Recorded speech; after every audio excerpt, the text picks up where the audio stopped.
Hey guys, हाय। सो आपका master teacher हर्ष प्रेम आपके सामने फिर से है।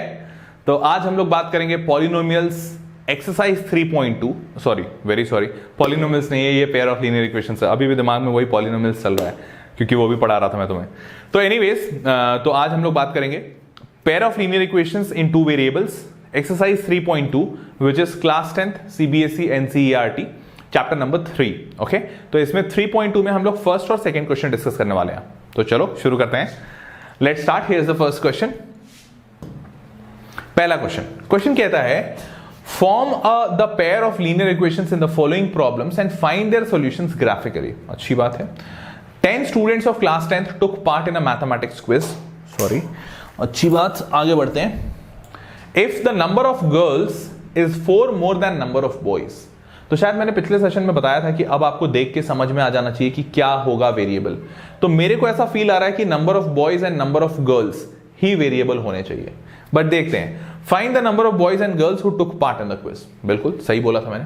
तो देखो, पहले वाले के लिए देखते हैं, बात करते हैं कि पहला वाला क्वेश्चन कहता है कि भैया एक क्लास में 10 बच्चे हैं टोटल, उसमें कुछ लड़के हैं कुछ लड़कियां। मुझे नहीं पता कितने लड़के कितनी लड़कियां, तो मैं मान लेता हूं कि बॉयज जो हैं वो x हैं और जो गर्ल्स जो हैं वो y हैं। और अगर 10 बच्चे टोटल हैं तो भैया जाहिर सी बात है x प्लस वाई क्या होना चाहिए, 10 होना चाहिए। कर दिया 10।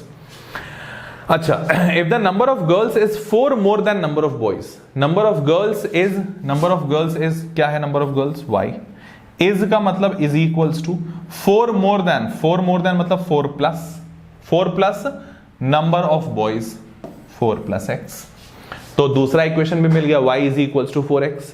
अब चाहो तो तुम इसका सोल्यूशन यही निकाल सकते हो, तो लेकिन बोला क्या है कि ग्राफिकली निकालना है। तो भैया एग्जाम में अगर ये क्वेश्चन आ जाए तो आपको निकालना तो ग्राफिकली है, लेकिन ग्राफिकली डायरेक्ट मत निकालना।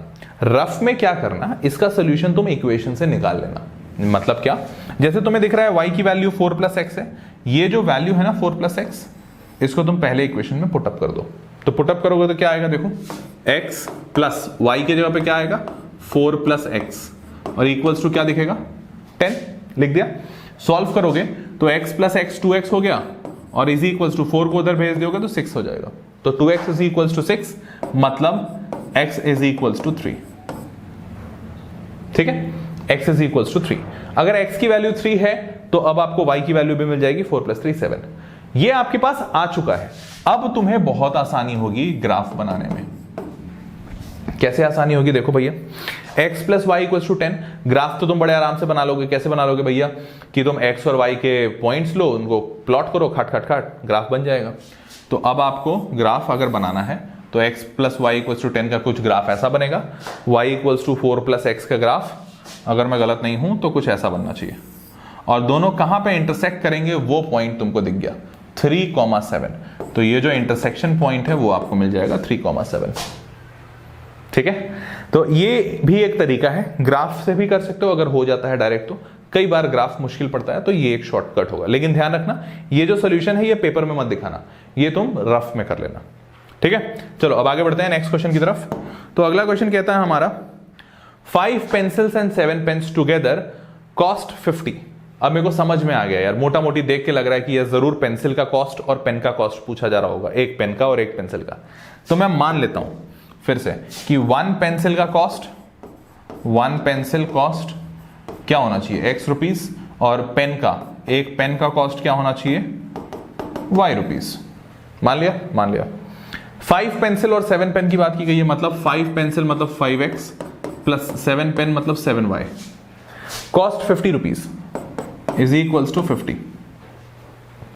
Where as 7 pencils and 5 pens, 7 pencils and 5 pens मतलब 5y together cost 46 is equals to 46। Find the cost of 1 pencil and that of 1 pen. अब ध्यान रखना, ये भी आपको निकालना ग्राफिकली है। तो अगर ग्राफिकली निकाल सकते हो तब तो बहुत अच्छी बात, जैसा पिछले क्वेश्चन में इजी था। लेकिन अगर नहीं निकाल सकते हो, क्योंकि अगर यहां पे निकालोगे तो थोड़ा मुश्किल हो सकता है, तो नहीं निकाल सकते तो रफ में निकाल लेना। लेकिन पेपर में आपको ग्राफ बना के ही दिखाना होगा। तो इसका जब तुम ग्राफ बनाओगे तो कुछ आएगा, आई डोंट नो क्या आएगा, वो ग्राफ आपको बनाना पड़ेगा। तो अगर मैं गलत नहीं हूं तो मैं थोड़ा बहुत बता देता हूं कि क्या आना चाहिए। पहले वाले का ग्राफ ऐसा आना चाहिए और अगर दूसरे वाले का ग्राफ देखोगे तो वो भी कुछ ऐसा आएगा। तो दोनों के दोनों लाइंस कहीं यहाँ पे इंटरसेक्ट कर रहे होंगे। अब ये वाली वैल्यू क्या आ रही है, ये वैल्यू आपको ग्राफ से देखनी होगी।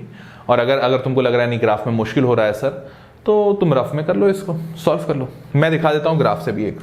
देखो ग्राफ से क्या होगा इसका। तो पहले वाले का तो हम लोगों ने देख लिया, ग्राफ ऐसे ही बनेगा। सोल्यूशन भी हमारा यही आया था 7,3। इन लोगों ने उल्टा माना है, एक्स और वाई को अलग अलग ले लिया है, तो हमारा 3,7 आया। 7,3 मिक्स मतलब सेम है। अगला क्वेश्चन, तो 7,3 इन लोगों ने x को कुछ और माना है और y को कुछ और माना है, इसलिए जैसे number of boys in class are 7, girls को x माना था और बॉयज को y माना था। तो गर्ल्स हमारे लिए भी 7 आई थी और बॉयज हमारे लिए भी 3 आए थे। अगला क्वेश्चन ये वाला जो है, इसका देखो इक्वेशन यही बना है 5x + 7y = 50 और 7x + 5y = 46। एक बार जब ऐसा बन गया तो x y ले लो, खट डिफरेंट पॉइंट्स डाल दो, उसके लिए डिफरेंट y मिलेगा। उन पॉइंट्स को प्लॉट कर दो तो ऐसा ग्राफ मिल जाएगा, जैसा मैंने बताया था ना, ऐसा ही कुछ आने वाला है। तो 3,5 मतलब पेंसिल का जो कॉस्ट है, एक पेंसिल का वो 3 रुपए और एक पेन का जो कॉस्ट है वो है 5 रुपए। ठीक है, तो 3 और 5 समझ गए। चलो अगर समझ गए हो तो लेट्स मूव ऑन, आगे बढ़ते हैं। तो ये 3 और 5 आ गया कॉस्टिंग इनका। अगला क्वेश्चन सेकंड, ध्यान दो। क्वेश्चन कहता है on comparing the ratios a1/a2, b1/b2 and c1/c2, find out whether the lines representing the following pair of linear equations at a point, linear equations intersect at a point, are parallel और coincident. तो I guess तुमको पता होगा ये क्या बोल रहा है, अगर नहीं पता है तो बता देता हूं। देखो कोई भी दो लाइन जो होता है ना लीनियर इक्वेशन, शायद तुम ये समझ रहे होगे कि दो जो लाइन होते हैं, दो लाइन के लिए सिर्फ 3 पॉसिबिलिटी है। क्या 3 पॉसिबिलिटी? पहला पॉसिबिलिटी है कि दो लाइन इंटरसेक्ट कर ले, दूसरा पॉसिबिलिटी है कि दो लाइन इंटरसेक्ट ना करके पैरेलल हो जाएं, और तीसरा पॉसिबिलिटी है कि दोनों लाइन एक दूसरे पे ही हो जाएं, मतलब दो लाइन बिल्कुल सेम हो जाए, ऐसा टाइप से। तो इसको हम कहते हैं कोइंसाइड कर जाए, एक दूसरे के ऊपर हो जाए, मतलब बेसिकली दोनों लाइन सेम हो जाए। तो ये 3 पॉसिबिलिटी होती है दो लाइंस के लिए, या तो वो इंटरसेक्ट हो जाए, या तो वो पैरेलल हो जाए, या तो वो कोइंसिडेंट हो जाए। अब ये जो 3 कंडीशन है ना, ये हमें या तो ग्राफ बना के पता चलेगा, जैसे अभी हम ग्राफ बना रहे थे हर एक 2 इक्वेशन का, मतलब हर जगह हर क्वेश्चन में 2 इक्वेशन का ग्राफ बना रहे थे, तो वैसे पता चल सकता है, या फिर इसका एक शॉर्ट ट्रिक होता है। वो शॉर्ट ट्रिक के बारे में यहां बात की जा रही है, a1/a2, b1/b2, c1/c2। अब ये a1, a2, b1, b2, c1, c2 क्या है? तो तुमको पता होगा क्वाड्रेटिक इक्वेशन, पॉलिनोमियल्स में तुमने पढ़ा होगा कि हर एक quadratic equation ax² + bx + c के फॉर्मेट पे होता है। ठीक है, तो अगर तुमने ये पढ़ा है तो साथ ही साथ तुमने ये भी पढ़ा होगा, अगर नहीं पढ़ा है तो जान लो अभी, कि कोई भी लीनियर इक्वेशन इन 2 वेरिएबल इस फॉर्मेट पे होता है। कौन से फॉर्मेट पे? ax + by + c = 0, जहां पे एक x का टर्म होता है, एक y का टर्म होता है और एक कांस्टेंट टर्म होता है। ठीक है, ax + by + c = 0, ये एक लीनियर इक्वेशन इन 2 वेरिएबल का फॉर्मेट होता है। अब अगर तुम ये बात समझ चुके हो तो ध्यान रखना कि यहां पे अब जैसे मान लो मेरे को 2 इक्वेशन चाहिए, हर जगह तो 2 ही इक्वेशन से काम हो रहा है ना, या तो इंटरसेक्शन, या तो पैरेलल, या तो कोइंसिडेंट। तो 2 इक्वेशन मैं लिखूंगा और दोनों को डिस्टिंग्विश करने के लिए मैं क्या करूंगा कि इसमें सब कोएफिशिएंट लगा दूंगा, मतलब a1, b1, c1 पहला इक्वेशन हो गया, और ये हो गया a2, b2, c2। तो a1x + b1y + c1 = 0 and a2x + b2y + c2 = 0 next number. Fine, तो ये हमारे पास 2 नंबर्स आ गए, बल्ले बल्ले। ठीक है, जब हमारे पास ये 2 नंबर आ गए, तो 2 इक्वेशन आ गए, तो अब हम देखेंगे ये सिचुएशन कि ये सिचुएशंस कब आती है और कैसे शॉर्ट ट्रिक से पता करते हैं। तो यहां पे ध्यान रखना, अगर ये दोनों इक्वेशन आगे चल के इंटरसेक्टिंग लाइंस देने वाली हैं, ऐसा ग्राफ देने वाली हैं, तो स्टार्टिंग में ये क्या सिचुएशन दिखाएगा? ये दिखाएगा कि a1/a2 b1/b2 के इक्वल है ही नहीं, ये ऐसा सिचुएशन दिखाएगा। इसको अगर नहीं याद है तो नोट डाउन कर लो कहीं।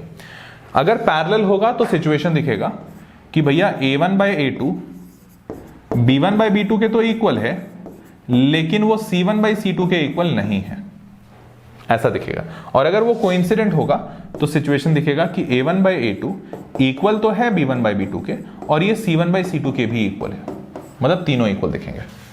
तो ये चीज याद रख लेना। अगर ये याद हो गया तो 2 मिनट का सवाल है, 2 मिनट में 1 मिनट का सवाल है। देखो मैं दिखाता हूं कैसे। ये हो गया, समझे, तुमने समझ लिया। अब देखो मैं दिखाता हूं क्वेश्चन। तो पहला क्वेश्चन कहता है 5x और 7x, ध्यान से देखो, अगर मुझे a1/a2 और b1/b2 चाहिए तो मैं क्या देखूंगा, पहला ही देखूंगा, तो ये देखूंगा। तो पहले वाले के लिए मैं लिख रहा हूं फर्स्ट वन, a1/a2 क्या दिख रहा है 5/7 और b1/b2 क्या दिख रहा है, ध्यान से देखो -4 और 6, याद रखना हमेशा साइन के साथ लेना है। तो b1/b2 दिख रहा है -4/6। यार कोई भी कॉमन सेंस वाला इंसान क्लास 5 वाला बच्चा कह देगा ये दोनों इक्वल नहीं है, दिख रहा है ना 5/7 4/6, ऑब्वियसली नॉट इक्वल। तो अगर नॉट इक्वल है तो a1/a2 not equal to b1/b2, मतलब इंटरसेक्टिंग लाइंस शॉर्ट फॉर्म में। सेकंड वाला देख लो, सेकंड वाला बड़े सिंपल तरीके से, बिल्कुल सिंपल, 9/18, ध्यान से देखो 9/18 ये है a1/a2, दूसरा 3/6 ये है b1/b2, और तीसरा 12/24। देखो यहां पे भी c1/c2 में लिख सकता था, लेकिन मेरे को पहले से आंसर चमक रहा था इसलिए मैंने नहीं लिखा, लेकिन यहां पे मेरे को दिख रहा है कि लिखना पड़ेगा। तो तीसरा वाला है 12/24। यार मन में करो, लिखो नहीं। 9/18 तुमको समझ में आ रहा होगा कि कट के 1/2 हो जाएगा, 3/6 भी तुमको समझ में आ रहा होगा कि 1/2 हो जाएगा कैंसिल होके, और 12/24 भी तुमको समझ में आ रहा होगा कि 1/2 हो जाएगा। तो नहीं दिख रहा क्या कि तीनों इक्वल है ना इक्वल। तो अगर तीनों इक्वल है तो a1/a2 equals to b1/b2 equals to c1/c2। क्या होता है कंडीशन, अभी भी पढ़ा, कोइंसिडेंट लाइंस।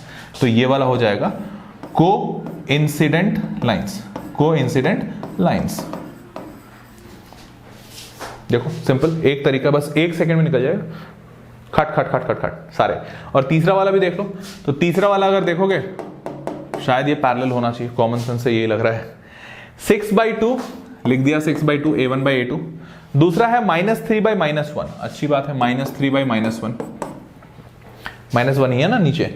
और तीसरा है 10/9, पक्की बात है पैरेलल है 10/9, क्योंकि मुझे दिख रहा है कि भैया 6/2 क्या होता है 3 होता है, -3/-1 क्या होता है, ये भी 3 होता है, मतलब ये दोनों तो इक्वल है। बट 10/9 किसी एंगल से 3 नहीं होता है, नहीं ना, तो 10/9 इक्वल नहीं है इसका मतलब। तो हमें क्या दिखा, a1/a2 equals to b1/b2, but वो c1/c2 के इक्वल नहीं है। मींस यहां पे सिचुएशन आ गई कि ये पैरेलल लाइंस है, पैरेलल लाइंस।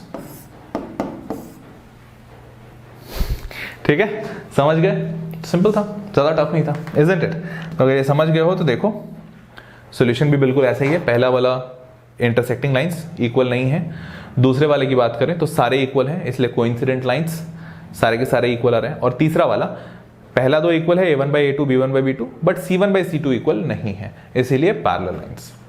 ठीक है, समझ गए।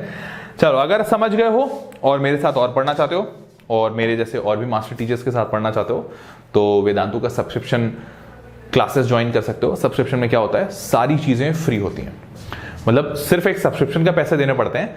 एक बार सब्सक्रिप्शन के पैसे दे दिए उसके बाद पूरा का पूरा वेदांतु प्लेटफॉर्म तुम्हारे लिए फ्री है, सब कुछ ओपन है। तो इसमें क्या कह रहता है, सब्सक्रिप्शन का मतलब बहुत ज्यादा प्राइस नहीं है, नॉमिनल प्राइस है। तो उसका प्राइस क्या है वो भी दिखाता हूं। तो इसमें रहता क्या है कि तुम्हारे सारे लाइव क्लासेस फ्री हो जाते हैं, जिस भी टीचर से पढ़ना चाहते हो वो भी फ्री हो जाता है। कोई भी बैच में जा सकते हो, कोई भी सेशन लगा सकते हो, 10th में होके जेई का भी पढ़ सकते हो, नीट का भी पढ़ सकते हो, जो मन करे वो सब कर सकते हो, कोई टेंशन नहीं। और इसके साथ साथ डाउट्स का सपोर्ट, नोट्स, असाइनमेंट, टेस्ट, सब कुछ फ्री हो जाएगा। अपने टाइम पे आ सकते हो, अपने टाइम पे जा सकते हो, वॉट एवर यू विश। ठीक है, तो वो सब्सक्रिप्शन का मॉडल होता है। उस सब्सक्रिप्शन मॉडल में हर रोज सेशन में क्विजेस होते हैं, टीचर्स पढ़ाते हैं, इंटरेक्शन होता है। तुमको अनम्यूट, मतलब अगर तुम चाहते हो अपना डाउट पूछना और तुम अनम्यूट होना चाहते हो वो भी पॉसिबल है। सारी चीजें, सारी फैसिलिटीज इस वेव प्लेटफॉर्म पे है। ठीक है, तो इसका मतलब आपको करना क्या होगा, इसको ज्वाइन करने के लिए आपको इस लिंक पे जाना होगा जो कि है vdnt.in/ytpro। ये स्मॉल में है, ये कैपिटल में है, ध्यान रखना। यहां पे तुम जैसे ही जाते हो तुमको ऐसा कोई पेज दिखेगा जहां पे आपको अपना ग्रेड सेलेक्ट करना होगा, 8, 9, 10th कौन सा है या जो भी ग्रेड है। सेलेक्ट करने के बाद तुम्हें अपना टारगेट सेलेक्ट करना होगा, सीबीएसई, आईसीएसई, महाराष्ट्र बोर्ड। जैसे ही तुमने सेलेक्ट किया ये पेज तुम्हें दिखेगा। इस पेज पे सारे डिटेल्स हैं कि क्या क्या मिलेगा इस सब्सक्रिप्शन कोर्स में।